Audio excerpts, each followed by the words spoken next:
hay una posibilidad real de que Donald Trump se convierta en presidente de Estados Unidos. Es una posibilidad real. E incluso si no es Donald Trump, si es Kamala Harris o quien sea. Eh, no creo que va a ser Robert Kennedy, pero presumiblemente va a ser entre Trump y Kamala. ¿Ustedes han evaluado la posibilidad de un clawback? De que el Congreso de Estados Unidos, el presidente diga, ya van 10 años de huracán, le dimos los chavos para eso, no los han sabido usar, clawback, dámelos para atrás. ¿Eso es algo que ustedes han evaluado? I think we always have to be concerned about that.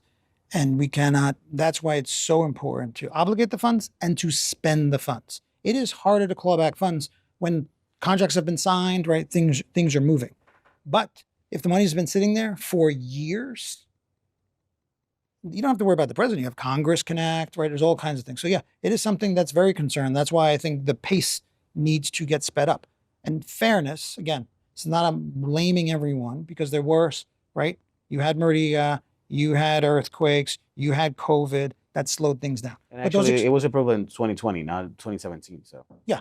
So it was approved later. So in fairness, right? But everyone wants, everything to happen fast. And I understand. But we're past COVID, we're past Maria, we're past the earthquakes. So now we have to double down and make sure it happens faster. But yeah, it's something that we should all be concerned about because if you're not, you can end up being very surprised. so sí es algo que ustedes están preocupados. Yeah, it's something that I've had conversations when I've gone to Washington and expressed that, and it's a real concern.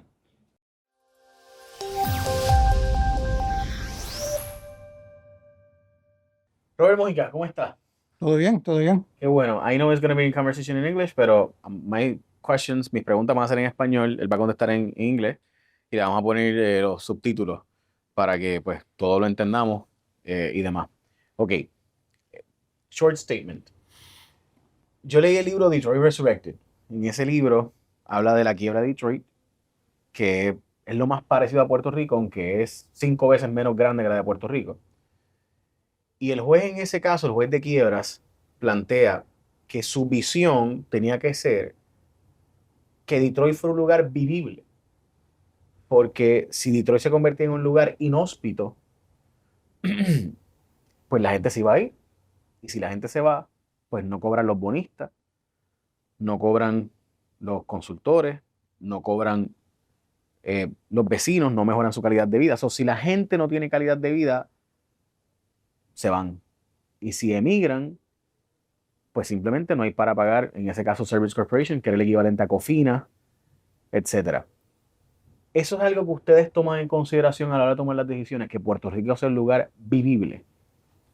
That's the number one goal, is to make sure post bankruptcy that not only is it livable for the people that are here now, but for all the people that left after the fiscal crisis, after Maria, that they can come back. And a lot of the reasons that they left was lack of opportunity, an electrical grid that didn't work, a healthcare system that wasn't functioning properly, an education system that wasn't functioning properly. History has a tendency to repeat itself unless we do something and act on it. My parents actually left Puerto Rico in the 1950s because of that very same reason. Lack of opportunity for jobs, wanting me to get a better education.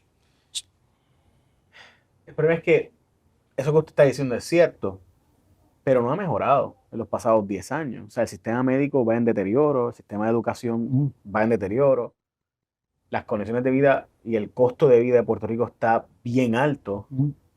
So, ¿cómo hoy día yo le convenzo a alguien que regrese a Puerto Rico o que no se vaya de Puerto Rico tras estos 10 años? Yeah. There's still a lot of work to get done, but it is improving. And I think sometimes the further you get away from a crisis, you often forget how bad it was or how we got there. 2015, 2016, those are really hard times. If Puerto Rico had to pay $70 billion in debt, forget it. Yeah. Right? You would never be able to do it. So the fact that that was reduced dramatically makes it better. The budgets we're spending more than we were taking in revenues for 16 consecutive years. Every single year for 16 years, spending more than you had. right? You're spending more and you're building up a system that's unaffordable. So now it's time for the reset. It's not going as fast as it should be going. I've been here a year and a half. I'm not satisfied with the pace. But in between, we had Maria, we had the earthquakes, we had the pandemic. So there were some things that slowed it down. Not excuses, but now I think you're right. You're right, and people should be frustrated, and we need to make it faster. Es que cuando yo, por ejemplo, pienso en el 2014, que fue cuando degradaron el crédito y empezó el proceso de negociar que viniera una junta, mucha gente aplaudió la idea de que viniera una junta. Mucha gente en Puerto Rico, de hecho, las encuestas decían que la gente quería un supervisor, un ente que supervisara a nuestros políticos, que fiscalizara a nuestros políticos. Eso no fue lo que pasó, o por lo menos esa no es la percepción de lo que pasó. No le dieron poderes suficientes a la Junta, ese fue el problema. A la Junta no le dieron poderes suficientes como para poder presionar y obligar a los políticos a hacer cambios estructurales. It is an oversight board. It is not a control board. And there's a big difference because the control board would allow you to impose things. But I'm okay with the structure. The structure requires a lot more cooperation. It requires us to work with the government to get things done. And part of, I think, the concern that people have is when the board got here, it had to make a lot of very tough decisions.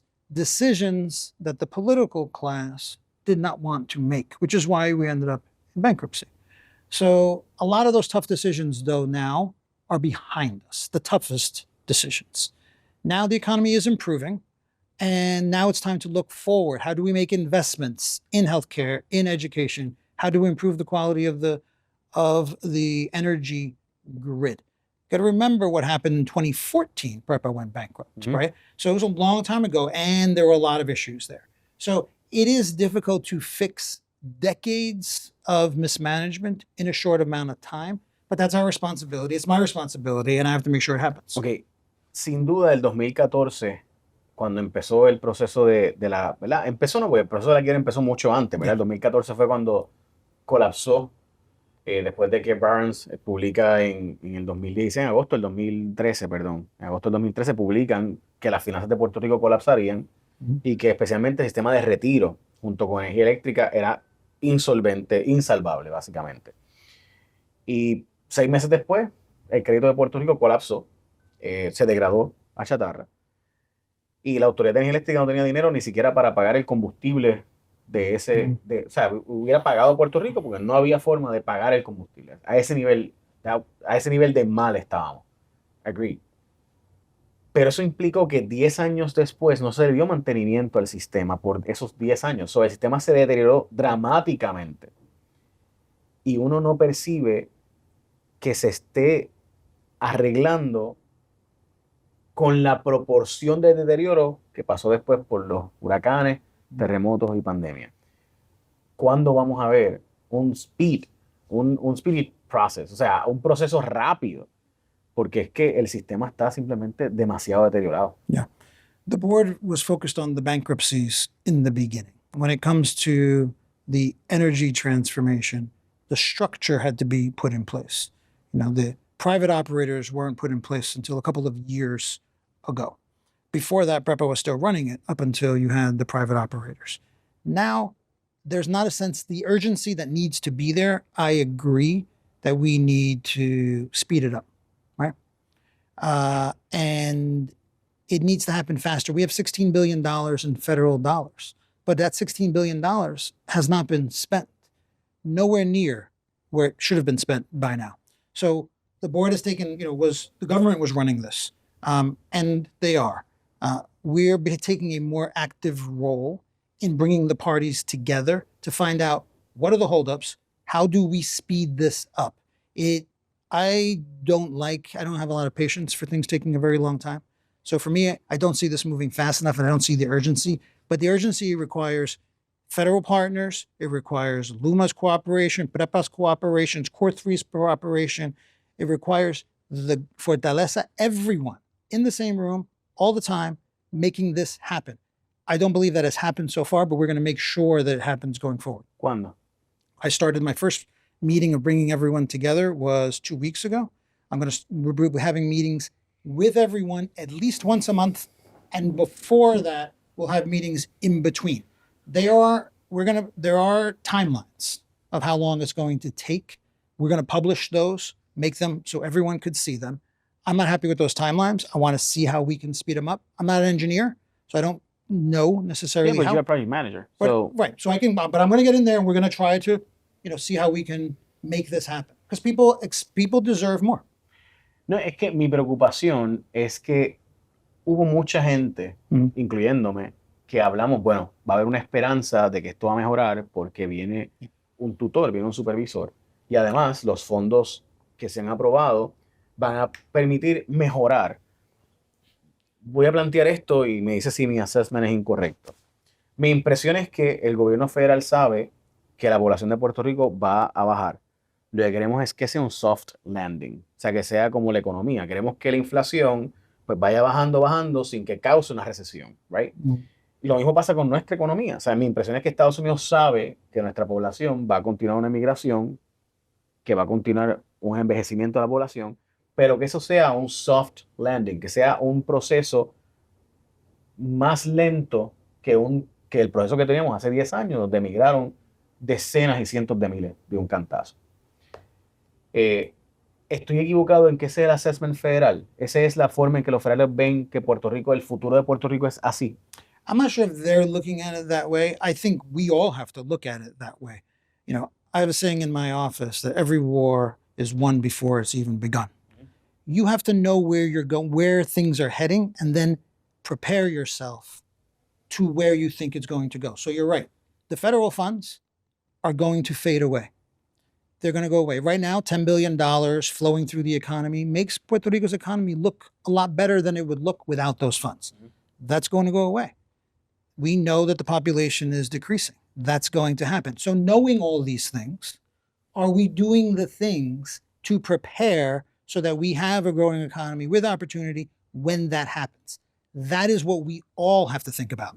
Not just the federal government, this government, us, everyone who's working it, even in the media, we all have to think about what's happening and are we doing the things that are going to get us there? I'm not sure that the federal government has thought that far and said, this is what's happening and we need a soft landing, but it is true that is what we need. What we want to create is when those funds fall off, that we have something underneath, right? So there's opportunity for the people that are still here. La razón por la cual le preguntaba y usé el ejemplo de Detroit es porque Detroit ya salió del proceso de quiebra y han tenido desarrollo económico. Obviamente tampoco, o sea, ellos tomaron decisiones muy duras. Entre ellas, decidieron, mira, hay áreas, si tú quieres vivir allá, no hay problema, vive allá, pero yo no te puedo dar los recursos que conlleva que la policía llegue hasta allá. Yo no te puedo dar los recursos que conlleva que tengas energía allá. ¿Ustedes han pensado en eso, en decirle al país o a los alcaldes o al gobierno en general, mira, los recursos no son ilimitados? No vas a poder embrear hasta el Cerro Punta de Jayuya. No vas a poder vivir, si tú quieres vivir allá, pues tienes que costearte. Eso es algo que en los estados ocurre. En muchos estados no embrean, no ponen bitumul y brea hasta el último punto donde quiere vivir una persona. Hay mucho camino en los estados. Puerto Rico no. Puerto Rico todavía tenemos la filosofía de que el gobierno le va a llevar la energía eléctrica hasta el Cerro Punta de Jayuya, hasta el Yunque, hasta donde queramos vivir nosotros. Eso es algo que la Junta le ha planteado a los alcaldes, le ha planteado a los gobernantes, le ha planteado a la Junta de Planificación del país, diciéndole, tenemos que repensar el país ante la realidad de que los recursos no dan para que yo pueda vivir donde yo quiera, sino que tengo que mover gente de localización. Yeah. The answer is, we think that there are more dollars here that could be spent more efficiently before you start eliminating services to rural areas. I come from a state, everybody knows New York City, but where upstate is, there are counties that have more cows than people. Very rural areas. They don't provide all the services, but they provide some. But when you do that, even for example in education, we know that the number of students is declining because the birth rate is declining. And schools had to get closed by a previous administration, right? There was a lot of pushback, right, when that happened. That's just dealing with the reality of less students. We are not proposing that because we think that there are a lot of resources, they're just not deployed efficiently or spent efficiently. Right before coming here, I was just meeting with some of the mayors, and we talked about this. They're doing some services that the central government used to do. they would like to consolidate some services. They're like, we added more money in the budget for them than previously. We're going to bring everyone together. How can we share services and do things better? I'm not necessarily of the opinion that we need to stop providing services to remote areas. I think it can be done. There's telehealth. There's all kinds of ways to do this. The island is 100 by 35. So whether you're in a rural area or in a city, you deserve to have basic services. The government can provide them. And that is not the problem that we have in our budget, that we're providing too many services to people in rural areas. It's much more complex. So, ¿cuál sería el fix entonces? Porque si hemos decidido, le planteo esto porque, por ejemplo, llevarle energía eléctrica a ciertas zonas rurales. Yo soy de la zona rural. Ujú. Yo soy de Jaguar de San Lorenzo. Mi mamá vive en una zona rural. Mi papá vive en una zona rural. Pero yo sé que en la infraestructura eléctrica que le llega a donde viven mis padres, por ejemplo, o donde vivían mis abuelos, no hay forma de que con lo que ellos pagan de energía eléctrica se costee. Sí. O sea, el costo es excesivamente Ujú. alto. So, hay un subsidio, lo cual no tengo problema en hacerlo si es que tenemos los recursos. ¿Tenemos los recursos suficientes entonces? Su visión es que no estamos como Detroit que dijo, bueno, si tú quieres vivir en una zona remota, yo no puedo darte los servicios. Eso no estamos en esa posición. It's actually interesting you raise it because on the energy side, it's a little bit different, right? In the energy sector, when you have an energy company, that's the deal, right? You're going to make more money in the rural area, in the urban areas, a lot more people making more money, but you have to provide electricity to everyone, which means it's going to cost you a lot more, in the mountainside and the countryside and the campo. Same thing with broadband, right? High-speed internet. It's going to cost more to get over there. Same thing is going to cost more water. Or my family is in Arecibo. They're in the campo, right? Sometimes we don't have water. Sometimes we don't have electricity. We do other things. People deserve to have services that work. We're getting $4 billion for a water system. We're getting $16 billion for the energy system. However, in those areas, that is an area where perhaps microgrids, solar might be more effective in some of those areas. And people are doing that kind of on their own. And it's a responsibility of government. Pay attention. Let's see what works. Maybe what worked before doesn't work now, or maybe there's a technology now that will make it different or better. But I still think that services have to be provided in those areas. Ok. No sigo por ese rumbo porque si no nos quedamos ahí. Pero es que mi impresión es que tarde o temprano vamos a tener que ir con esa realidad. Pero nada. Ujú. Yo conozco gente de la empresa y de la industria que reciben llamadas de El Salvador, de Costa Rica, donde le hacen ofertas para llevarse industrias que están en Puerto Rico a llevárselas allá. Recientemente Intel anunció que va a abrir en Costa Rica y que va a usar los fondos federales, billones de dólares de fondos federales para crear microchips en Costa Rica y en República Dominicana. Eventualmente están negociando. De hecho, Arizona State University es la universidad que tiene un montón de puertorriqueños, by the way. Es la universidad que están usando como básicamente como para el proceso de educar a su población.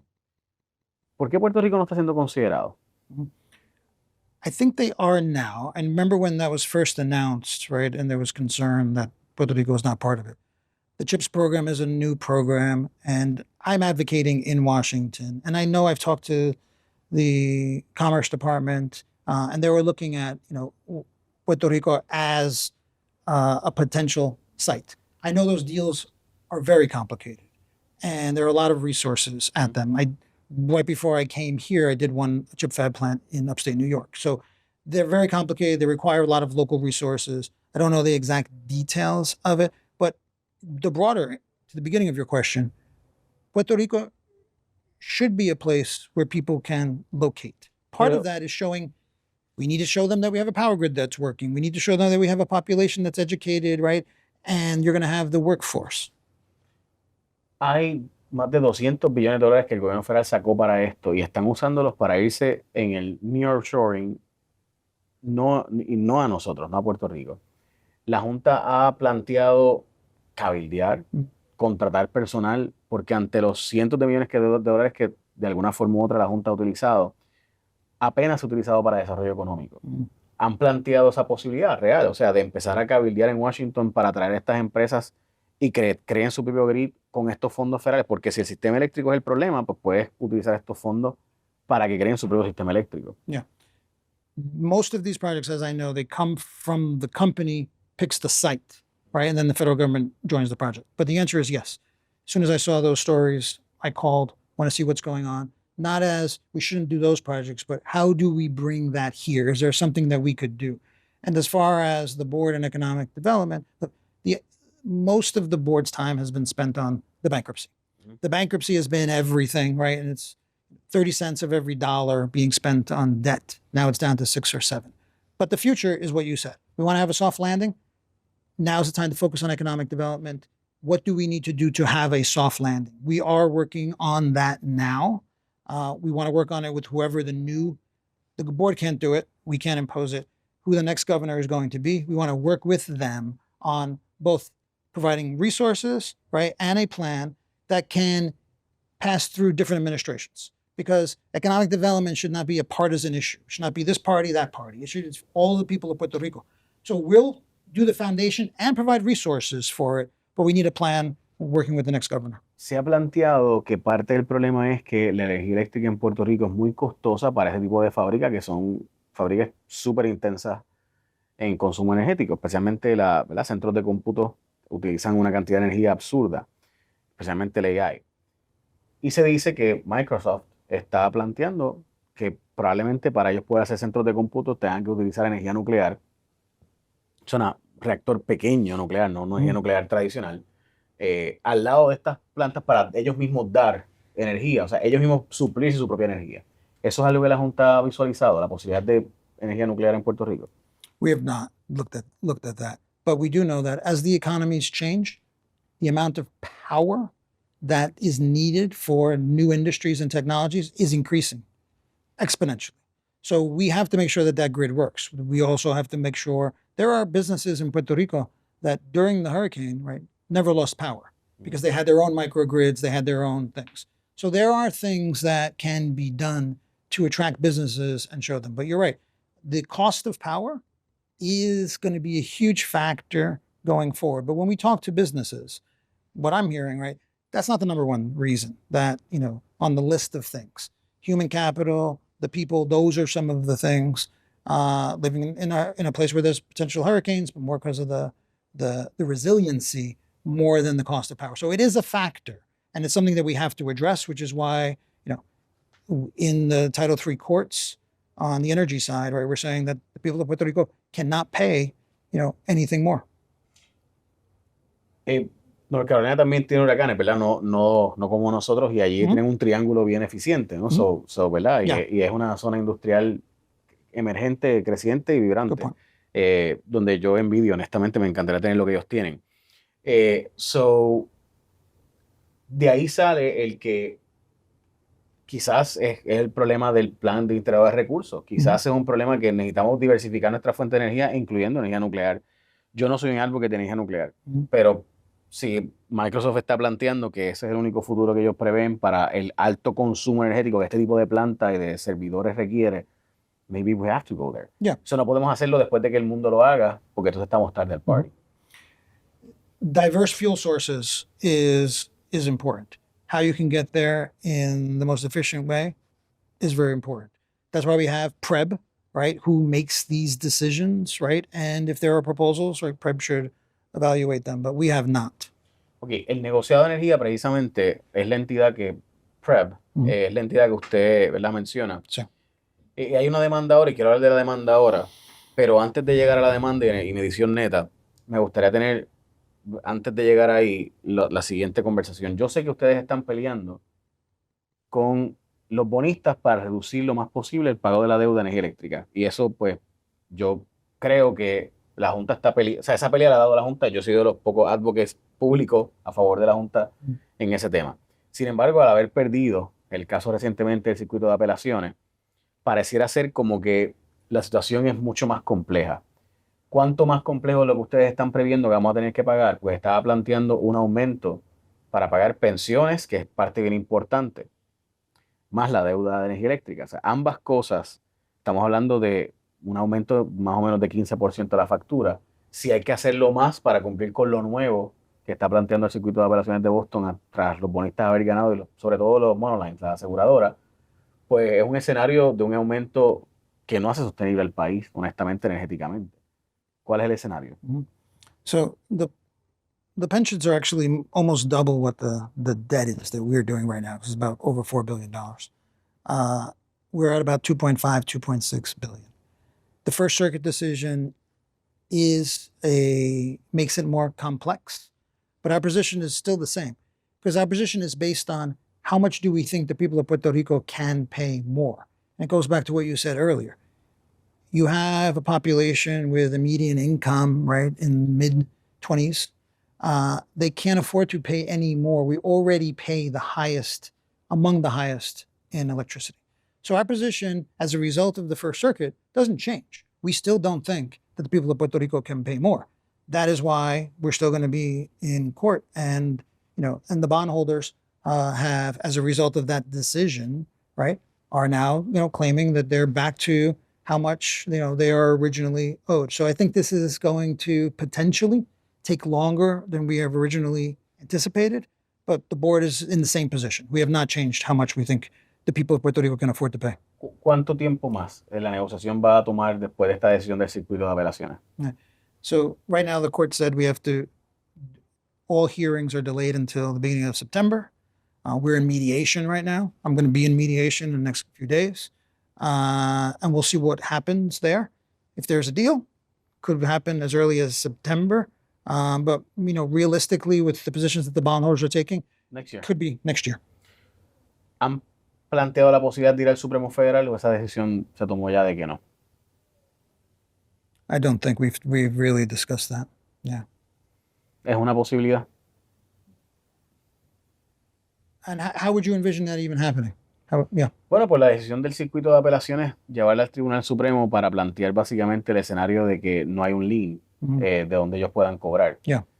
Es la única opción que pienso. Yeah. We're not at that stage yet because there are there's probably going to be more litigation. And the Judge Swain has not ruled off of the First Circuit decision yet. So I think we have to see how she rules off of that. Maybe they'll accept, maybe we'll have a deal, and then we can talk about where it goes from there. Obviamente para la audiencia, la mayor parte de los casos de quiebra tratan de que los jueces tratan de que sea negociado entre las partes precisamente para no tener que seguir gastando en costos de litigio a perpetuidad, porque si no estaríamos décadas y décadas con billones de dólares gastados, que ya se ha gastado más de $1 billón en la Junta, y eso precisamente es lo próximo que quería decir. Yo sé que obviamente la Junta no cobra, los miembros de la Junta no cobran, usted como director ejecutivo sí tiene una, ¿verdad?, factura, y yo creo que hay que pagarle bien a la gente, no tengo problema con eso. Sí pienso que hay un momento donde el gasto tiene que decidirse, caramba, pagar la deuda versus pagar el costo de no pagar la deuda. El costo de no pagar la deuda ha sido tener una Junta. Ese costo, ¿cuánto lleva ya? Porque la última vez que se habló más de $1.000 millones. Eso, ¿cuánto nos hemos ahorrado versus cuánto nos ha costado el proceso? Yeah. Bankruptcy is an expensive process. Most of it is the legal fees, right? We talk about the board's costs, but it's really the board's legal costs in the bankruptcy courts. And, we've saved, $40 billion, $70 billion in debt service and costs. So if it cost $1 billion to save 70 billion, it's still worth it. That being said, we're out of the bankruptcy court for the Commonwealth and for most of the other entities. We need to get out for PREPA. And then most of those Title III expenses or the legal expenses will be gone. But our expenses are similar to every other bankruptcy that we've seen because we've checked them against Detroit, as you mentioned, against DC, against other large bankruptcies, and they're consistent. Doesn't mean it's not expensive. It is an expensive process.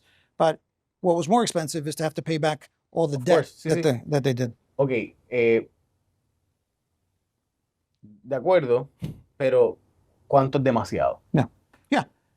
I think at some point we would like it to end, right? What we're fighting for is for the people of Puerto Rico not to have to pay more than what we're saying. So that's the cost, right? At some point, could you end this sooner? Yes, we could end it sooner. You have the bondholders to have legal rights, and ending it earlier would mean we'd end up to pay them more. It's as simple as that. They're going to fight until they get what they want or they come to some middle ground. we are fighting for the people of Puerto Rico who we don't think we can pay more. So to end this early, we would have to move, they would have to move, right? Or something else is going to happen. So I agree with your point, but the point is ending it now means that we would end up having to pay more. Otherwise something else would happen. Ok, en cuanto al tema de las pensiones, Yeah. ustedes saben que gran parte de las pensiones en Puerto Rico fueron infladas artificialmente a través de las estrategias políticas de darle un servicio a algún político, conseguías un puesto de confianza política y aumentabas tu pensión, pensiones que eran de $1,000, $1,500, conseguías un trabajo de confianza política y eras un political appointee y de una pensión de 1,200 la subías gracias a que trabajaste 3 años en un puesto de confianza, 4 años en un puesto de confianza política, la subías una pensión de $5,000, $6,000. Y hemos visto eso en el gobierno recurrentemente. La Junta nunca pensó revisar esas pensiones que se aumentaron artificialmente y que todos sabemos que se consigan con palas políticas, los puestos de energía eléctrica, los puestos en carreteras, los puestos en acueductos, los puestos en diferentes posiciones del gobierno se consigan gracias a las palas políticas y entonces aumentabas tu pensión y de una pensión de razonable a la cual aportaste de $1,500, $2,000, terminabas con una pensión de $4,000 o $5,000. Yeah. You talk about legal expenses, just knowing if we were to, I don't have the history you have, but if we were to do that, we would be fighting, like litigating every single one of these pensions, right? But what you described is a completely broken system. It should not be that the legislature is passing bills, increasing pensions year by year, increasing salaries year by year for this person, that person, whatever. I've never seen that before. That's part of how we went bankrupt. So we have to fix that system. And as you fix the system going forward, how do you do that? Is you put limits. Pensions can only be adjusted this way. You can't every year change them. You can't periodically do this or that. So what we're focused on is never having this happen again. And that's why the next stage of the board is budget reforms, pension reforms going forward, so that there'll be a time when the board is gone. Pero la legislatura acaba de aprobar un rescate para las cooperativas. Exactly. And that's why I say when we talk about where the board is in the stage, I want to be able to say that not only did we fix what happened before, but it's not going to happen again. And you're right. And they passed that law. We actually did a budget this year that was balanced. And then the legislature went and passed $800 million in spending outside of the budget. One of those was that bill. We'll have to evaluate it if the governor signs it. And the point is, those are the kinds of permanent reforms that need to get made. And that means that the legislature has to pass them. The legislature has to pass laws that make reforms so you cannot do this again. ¿No se supone que parte de los planes de ajuste que se aprobaron incluyen ese tipo de disposición, que no pueda haber esas aprobaciones? O sea que estamos hablando de que ahora mismo el plan de ajuste que está con una sentencia federal del Tribunal de Circuito y del Tribunal de Distrito Federal establece que ese tipo de legislación no se puede aprobar. Yes. That particular one, we're going to look at it, but it's more than likely that it's inconsistent with the plan of adjustment. But that's the problem, right? If you know something is inconsistent with the plan of adjustment, if you know that we don't have the funds to do it, and then you continue to pass the law knowing that, then it's just it's more political than it is substantive. Sí, el problema es que cuando se vaya a la Junta, lo cual tarde o temprano pasará, tendría que haber algún bondholder que lleve el caso al tribunal para evitar ese tipo de rescate. Mientras tanto, seguirá entonces la fiesta. Yeah. Or you can make changes to it. I say this because I've been doing la Junta se va a ir en algún momento. Well, I've been doing budgets for 25 years. And when we're doing pensions, we had laws in place that prevented the type of behavior that you're talking about. So Puerto Rico can do that too. You can be fair to the workers. You can be fair with increases, be responsible, and have guardrails. That doesn't exist now, but that's what needs to happen for the board to go away. So when sí, pero por ejemplo en Puerto Rico no hay taxpayer lawsuits. O sea, en Puerto Rico se eliminó para los que no son abogados, en Puerto Rico yo no puedo demandar porque el gobierno está gastando dinero mal.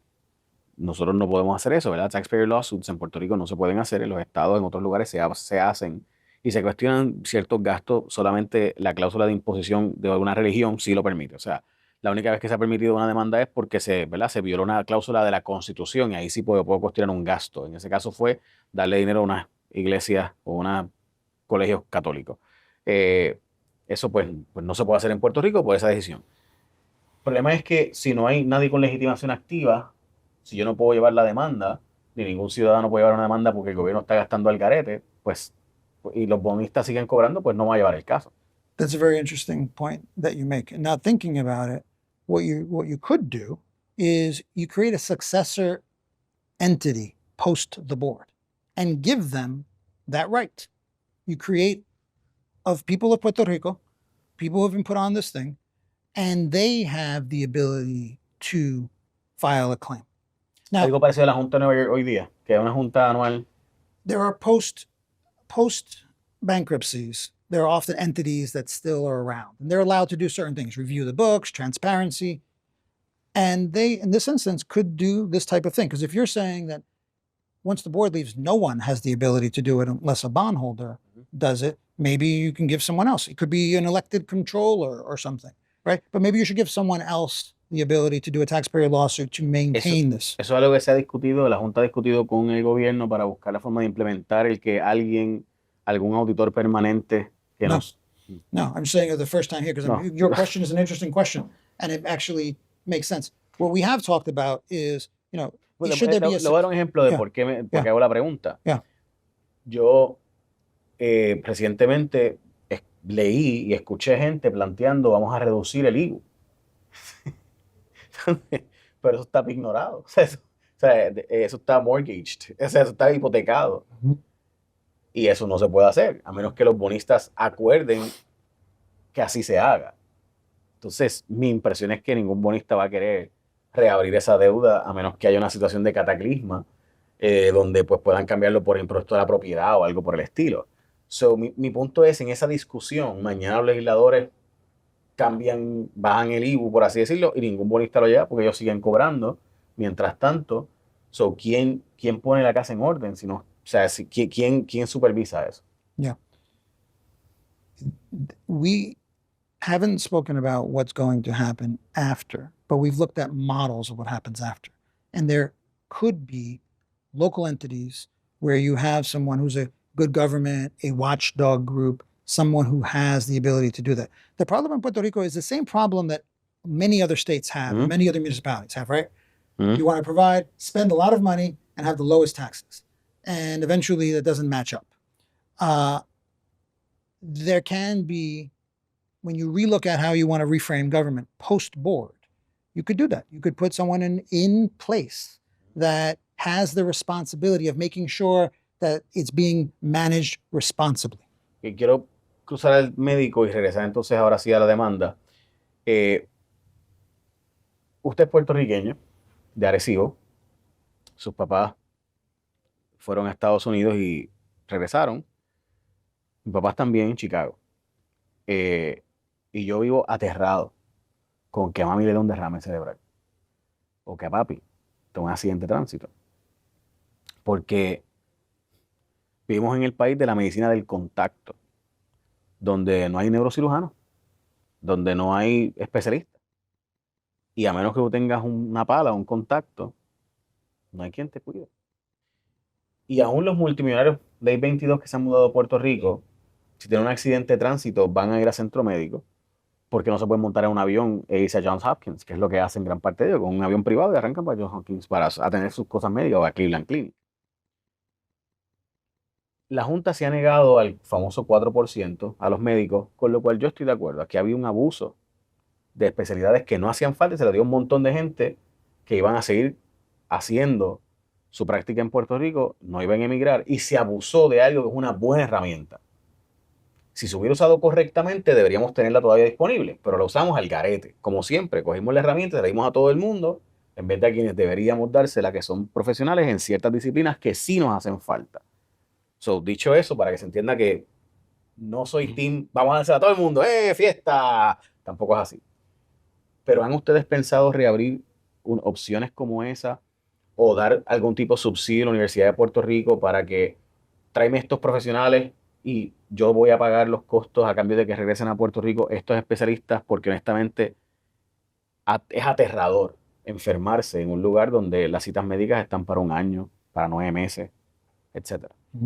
So the answer is yes. We have right now we're doing a study on the healthcare workforce to get a better understanding of where are the shortages. We hear them, but we need facts and data. Mm-hmm. So doctors, nurses, all healthcare professionals. The tax rate that you were talking about, as you pointed out, we're spending over $220 million on that. And there was a study that said it's not clear that that actually resulted in getting more doctors. So before we spend any more, we should do analysis and understand, is that doing it? But that's not the only thing we should do, right? There's what else can we do to bring specialists here, to bring primary doctors here, make sure we have enough nurses. And I do think that's something, there's not a day that goes by that I don't see another story in the paper about a healthcare crisis, an elderly person that doesn't have care. The Medicaid program in Puerto Rico doesn't have long-term care. Every state has long-term care and Medicaid. Doesn't happen here because our program doesn't allow it. That is something that we've gone to Washington and said, this needs to get fixed. So I understand that we just added $15 million in the budget this year for the Ama de Llaves program because the mayors are doing a great job at filling in the gap. Because if it wasn't for this program, these people would be left. And the reality is that if we talked about a soft landing in the future, people want to know a couple of things when they're moving someplace and doing a business. Does it have a healthcare system that functions? Because nobody wants to think that every time they get sick, they have to get on a plane and go back. So that is a matter, it's fairness to people, but it also is a way to make sure that it is a place that people want to move to.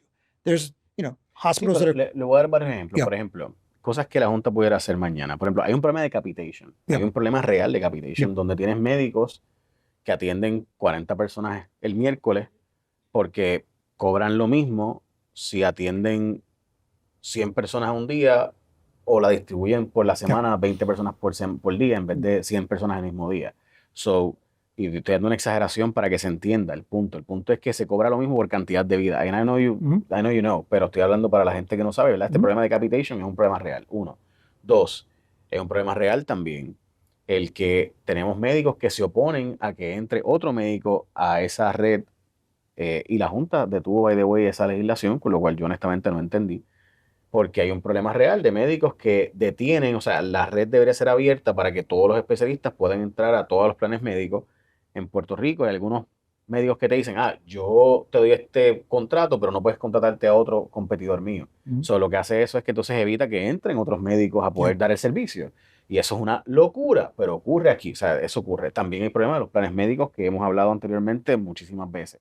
O sea, el país tiene que empezar a verse como que, mano, no es por nada, pero hay bizcocho para todo el mundo. O sea, no puede haber un goloso que coja toda esta región, un especialista y pues ese es el único que da ese servicio en esa región. Y eso pasa aquí.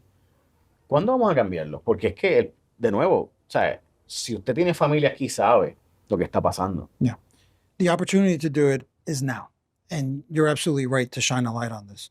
When we are putting the budgets together, we have to decide what are the priorities. Because budgeting is about picking priorities. Because you could find everything could use more money. Healthcare has to be a priority. But we need a plan. We need an overall plan for a system that's in crisis. And then we can decide, okay, now take resources that we have because we didn't spend them on all of the other things, right, that the legislature's passed bills on, and say, we're going to spend it on healthcare, and let's spend it on the areas where it's going to make a difference. Not where the health insurers want, not necessarily where the doctors want, not necessarily where the hospitals want.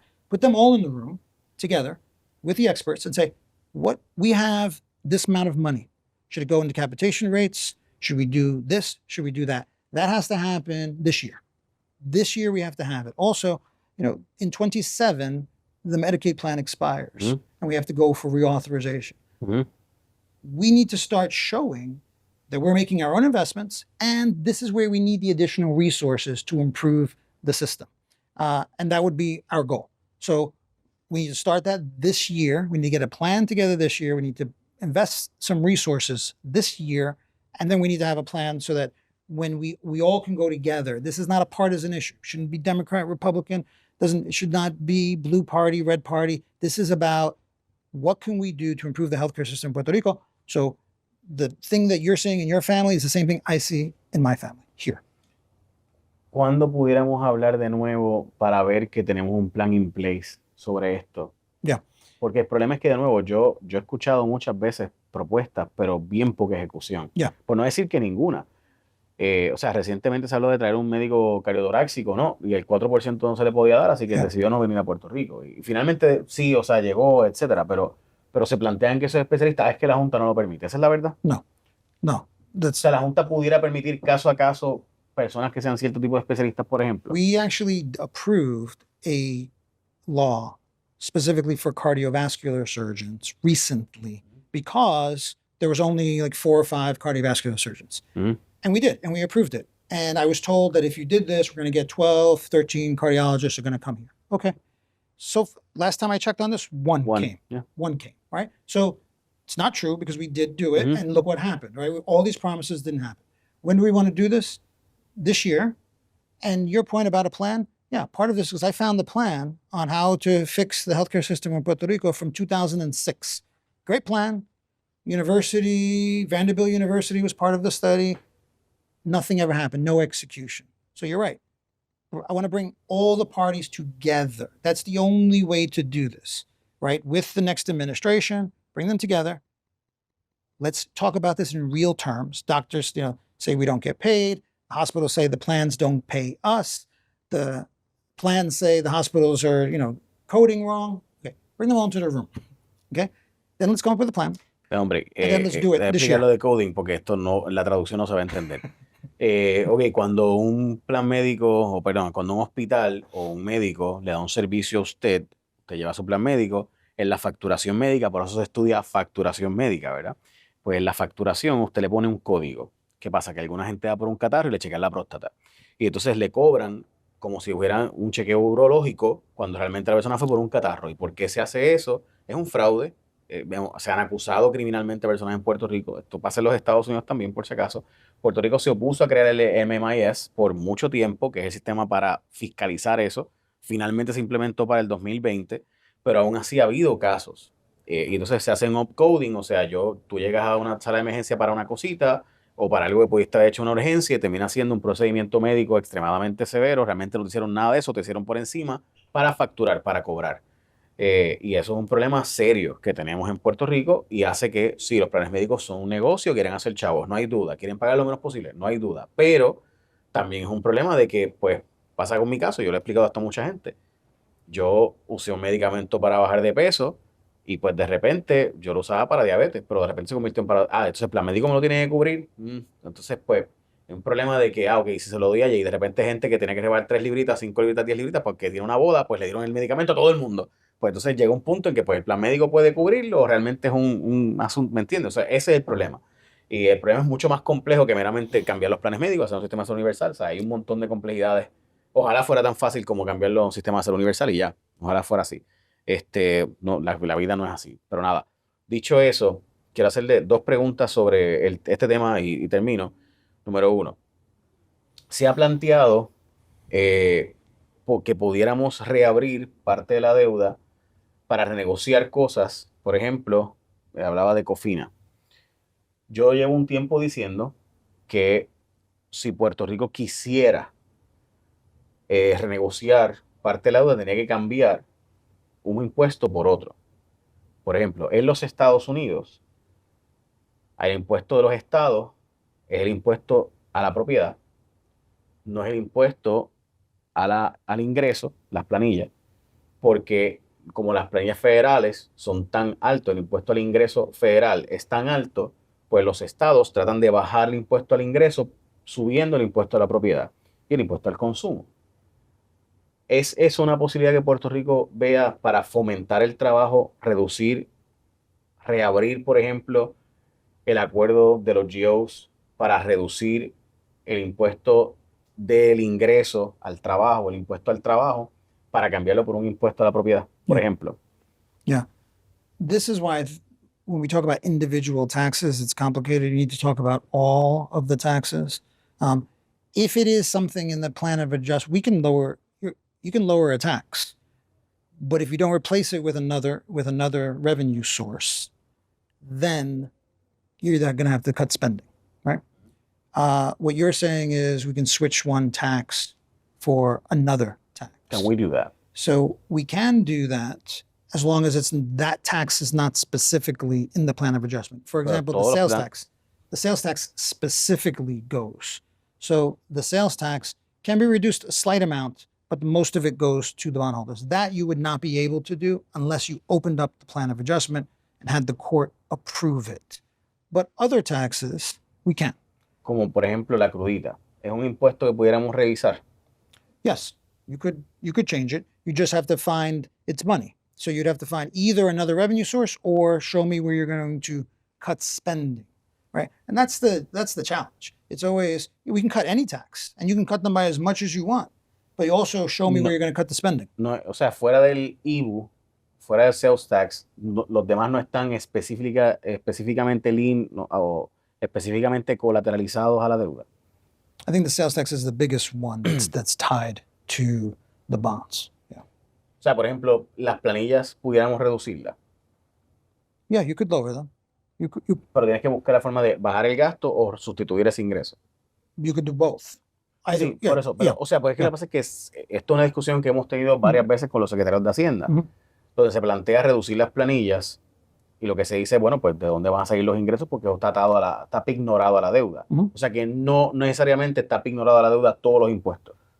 Overall, right? Overall, we can't just cut taxes and then you can't pay, right? So you have to be able to cut taxes and be able to find a substitute. But the plan of adjustment doesn't say that you can't cut taxes in the fiscal plan. Up until now, we have said we need to make sure we compare our debts. We need to make sure we can do essential services. So if you're going to cut a tax, you're going to have to find another revenue source. But if that tax was growing by a certain amount and we know it's going to grow by a certain amount, then yeah, potentially you could lower the rate. You're still going to bring in the same amount of money, and that's okay. Your point about we need to have an overall discussion on taxes in Puerto Rico because it's decades of one tax after another, all of these business tax cuts that are individual, and look at, are we getting the benefit for them? Can we lower taxes? The taxes, we did a tax cut for people, $250 million this past year. Yeah, but it's one shot. Because everyone had money. We can have a broader conversation or do something permanent. No, le pregunto eso porque, por ejemplo, yo pienso que eso hace muy difícil la estadía para Puerto Rico por los impuestos que habría que poner sobre ingresos también, pero esa no es la razón filosófica.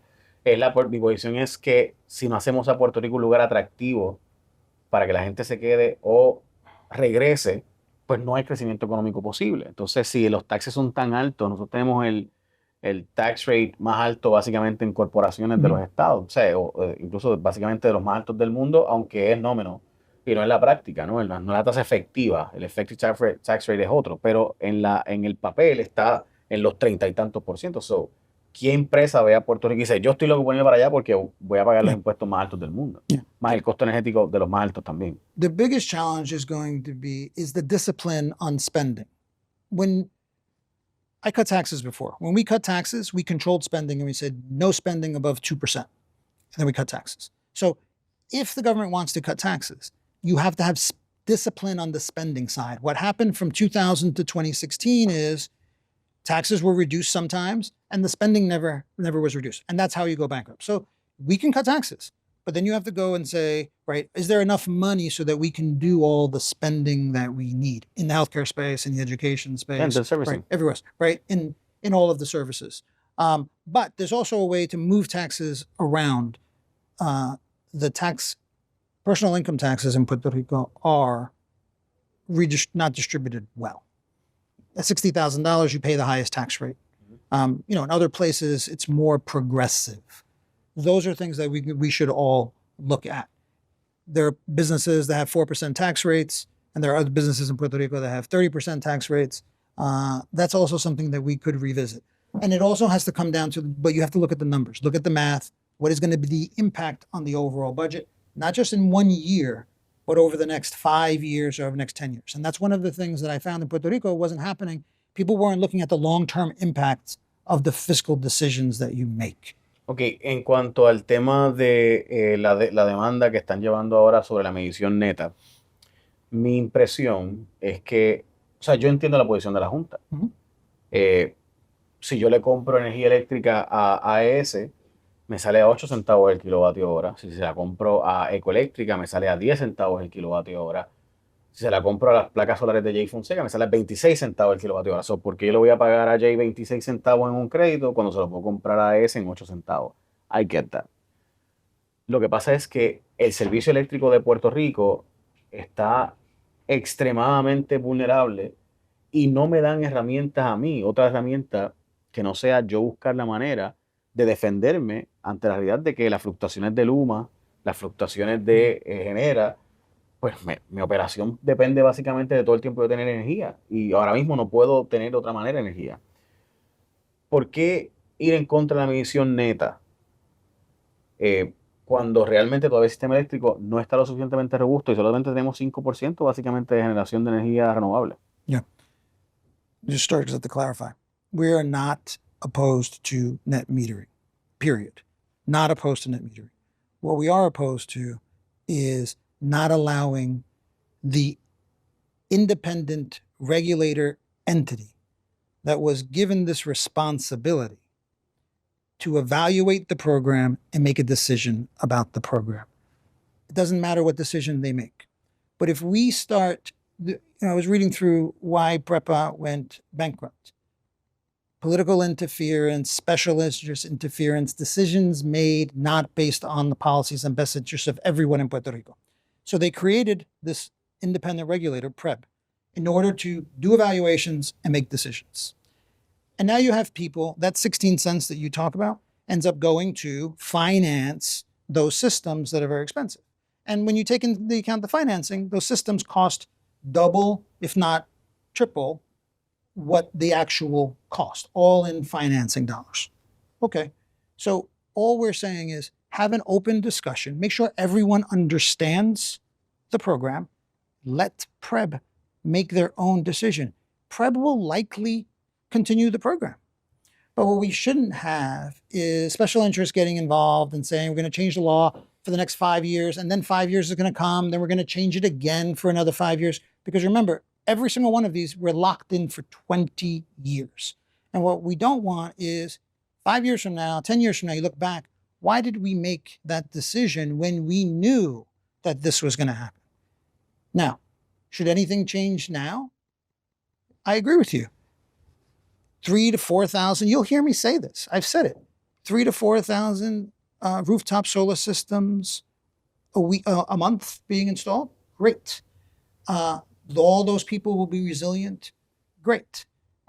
This will continue, but in every jurisdiction where this has happened, right, people have a long-term view of the program. So let PREB make it, let them do the study, and then the study comes out, and then let PREB make a decision. And those people were government officials appointed, right, there, and their job is to look after all of the people in Puerto Rico. So I think this is a false choice and it's a false argument because nobody's against net metering. What we don't No, want. lo que pasa es que en la práctica, Yeah. si tú limitas el net metering o la medición neta, lo que va a ocurrir es que va a haber más producción de gas, entonces, o más producción de otras alternativas de fuentes Yeah. no renovables. So, si estamos diciendo que queremos energía renovable, pero a la misma vez limitamos en la herramienta que lo permite, pues no estamos siendo a favor de energía renovable. Yeah, but you keep going back to we're going to limit net metering.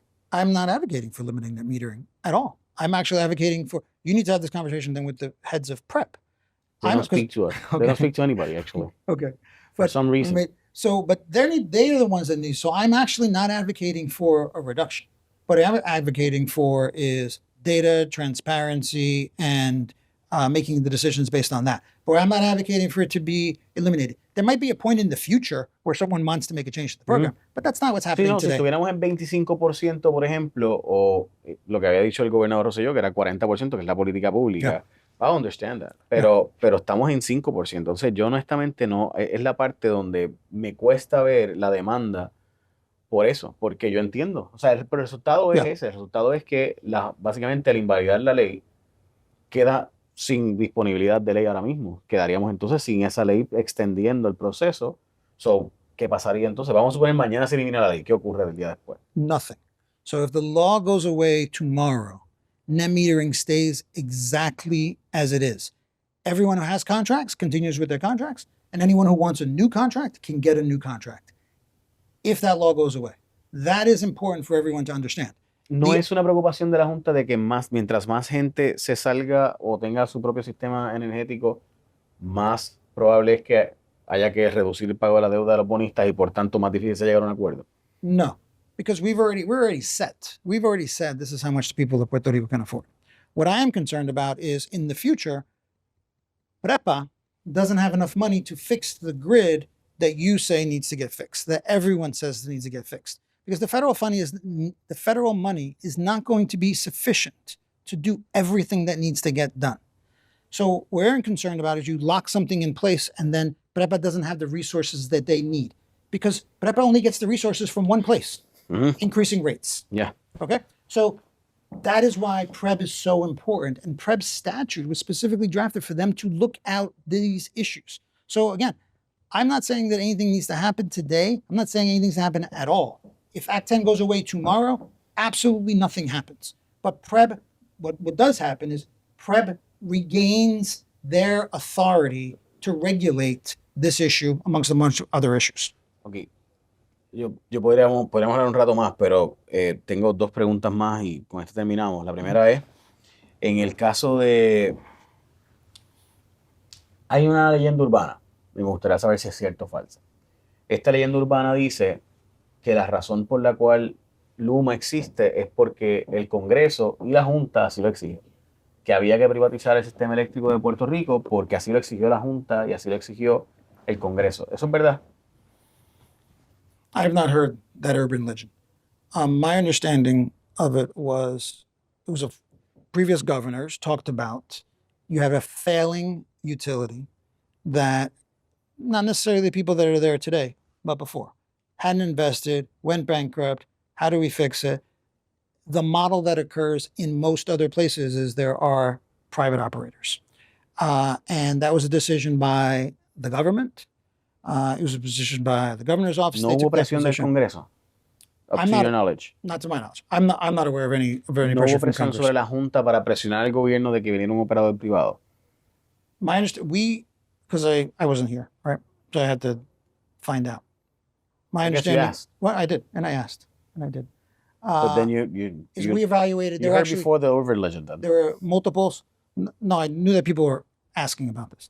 I didn't know it was an urban legend, but I did ask the question. And the question, and what I found out was there was a procurement. There were multiple people who competed for it, and eventually came down to two, and then eventually it came down to one.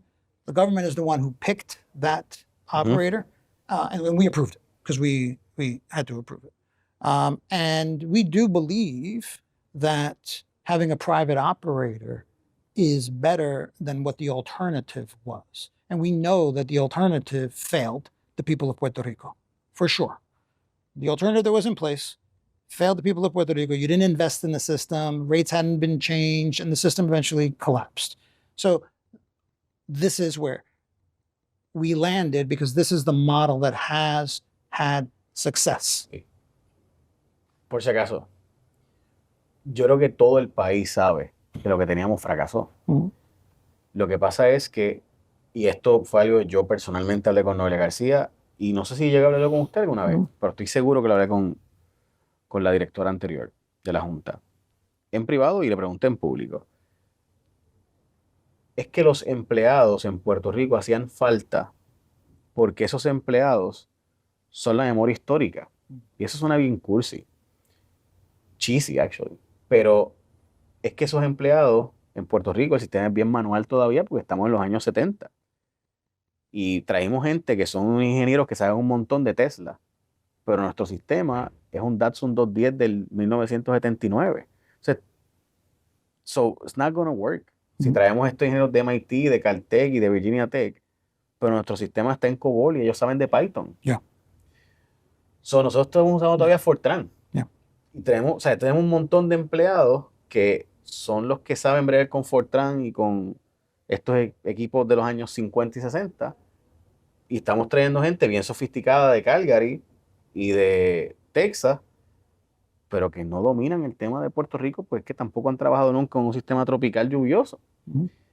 Por ejemplo, allá pues cae la nieve y no hay que remover la vegetación, porque se remueve sola. Pero en Puerto Rico hay que tener una operación continua Mhm. y esos empleados eran necesarios. Esa conversación, yo siento que es como hablarle a gente que no es de aquí, que no entienden eso, porque entonces esos empleados tenemos ahora mismo, yo sé, eran de una unión combativa, pero los tenemos pasando trimes en las agencias de gobierno y recogiendo papeles, cuando son la gente que sabe que allí está el punto caliente donde se corta el cable. O, ¿por qué no utilizamos esos empleados como un service corporation que le dé servicios a Luma? Yeah. Porque es la gente que sabe en lo que resolvemos la transición. I've heard some of what you've said, right? When I was here, I do recall that during the transformation where we're moving people, many of the employees were offered positions, and many of them chose not to accept those Of course, offers. porque perdería mis Yeah. beneficios marginales como So- empleado, retiro, etc. So it probably would be better, right, to have more employees who had the institutional knowledge of the system. I'm not going to second guess all the decisions because we have to go forward.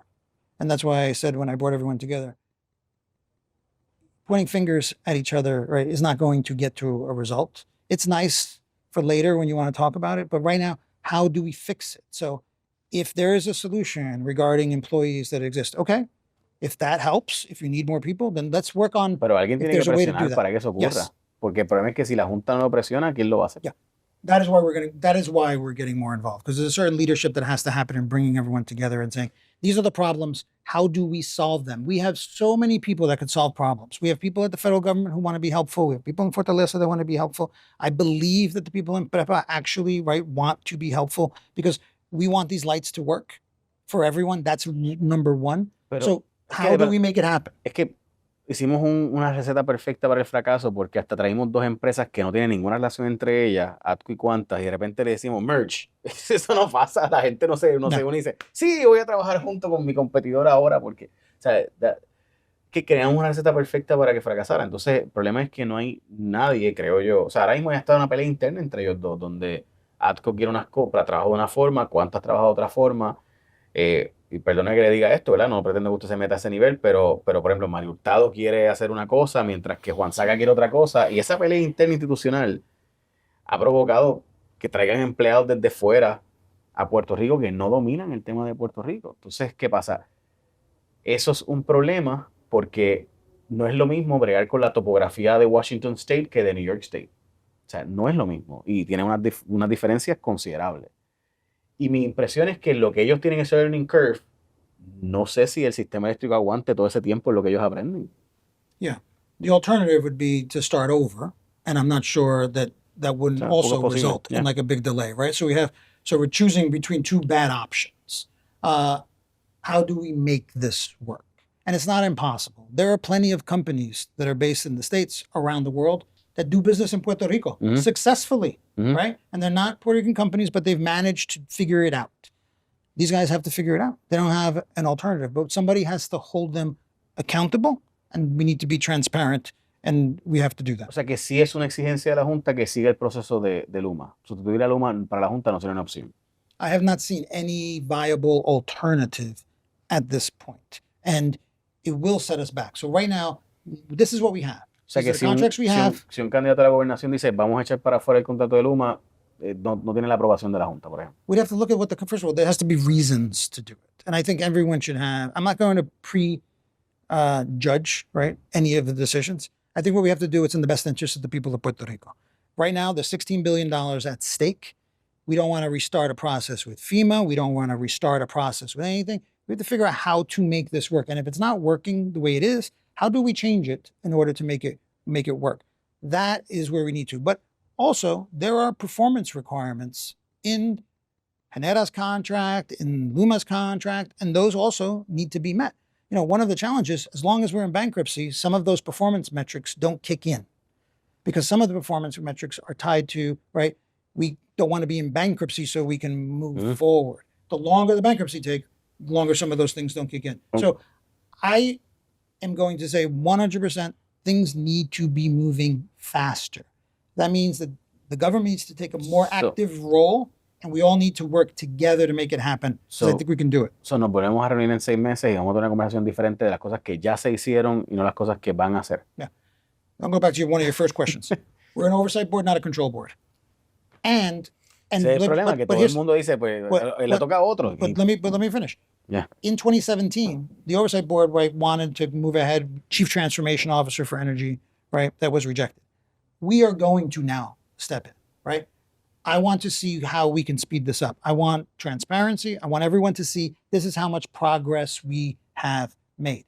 And if we're not making progress, then we're going to have to make changes, right? If you're not making progress, then you have to make, because it's not going to be acceptable to continue along a path where we're not spending the federal dollars and improving the system. And so we are going to have to be more involved in that process. Okay, hoy es 30 de julio, para el 30 de 6 diciembre, Okay. o 30 de enero, si quieres, lo hablamos de nuevo. Ok, tengo una última pregunta. ¿Hay una posibilidad real de que Donald Trump se convierta en presidente de Estados Unidos? Es una posibilidad real. E incluso si no es Donald Trump, si es Kamala Harris o quien sea. No creo que va a ser Robert Kennedy, pero presumiblemente va a ser entre Trump y Kamala. ¿Ustedes han evaluado la posibilidad de un clawback? De que el Congreso y Estados Unidos, el presidente diga, ya van 10 años de huracán, le dimos los chavos para eso, no los han sabido usar, clawback, dámelos para atrás. ¿Eso es algo que ustedes han evaluado? I think we always have to be concerned about that. And we cannot, that's why it's so important to obligate the funds and to spend the funds. It is harder to claw back funds when contracts have been signed, right? Things are moving. But if the money's been sitting there for years, you don't have to worry about the president. You have Congress can act, right? There's all kinds of things. So yeah, it is something that's very concerned. That's why I think the pace needs to get sped up. And fairness, again, it's not I'm blaming everyone because there were, right? You had Maria, you had earthquakes, you had COVID, that slowed things down. And actually, it was approved in 2020, not 2017. So yeah. So it was approved later. So so in fairness, right? But everyone wants, everything to happen fast. And I understand. But we're past COVID, we're past Maria, we're past the earthquakes. So now we have to double down and make sure it happens faster. But yeah, it's something that we should all be concerned about. Because if you're not, you can end up being very surprised. So sí es algo que ustedes están preocupados. Yeah. It's something that I've had conversations when I've gone to Washington and expressed that. And it's a real concern. Y los candidatos a la gobernación, cuando hablan con ustedes, hablan de... I have not spoken to the individual candidates yet, but I will. Muchas gracias. Okay, gracias. Muchas gracias, Jay.